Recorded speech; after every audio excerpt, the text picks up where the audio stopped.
Hey guys, and welcome back to App Tutorial.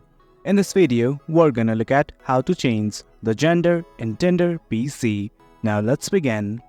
Do note that I have already logged into my account. In case you have not, do log in right now.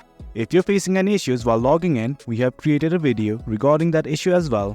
This right here is the interface, and initially to change the gender, what we need to do is simply go to our profile.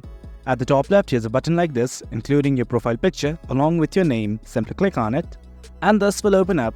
Do note that this right here is your profile, and at the left side, you can scroll down to look at all the different facilities and features. But right now, what we need to do is simply hit on Edit Profile.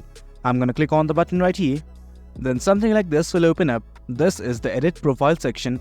Well, there are lots of things that you can edit like height, relationships, goals, and everything. But right now, let's just scroll down. I'm scrolling down, and almost at the bottom, you'll see something like gender. And below it is a tab like this. Simply click on it. Then this page will open up. Initially, it's going to give you two genders, man and woman. In case it's any other, simply hit on more and select the one of your choice. And once everything's okay, simply hit on done. For your information, do note that you have the option to either show or hide your gender on your profile. I'm simply going to hit on done. And guys, that's it. That's how you change your gender in Tinder PC. It's as easy as that. Hope you guys found this video informative, and for more content like this, do remember to hit like, share and subscribe. Your support fuels us. Until next time, thank you.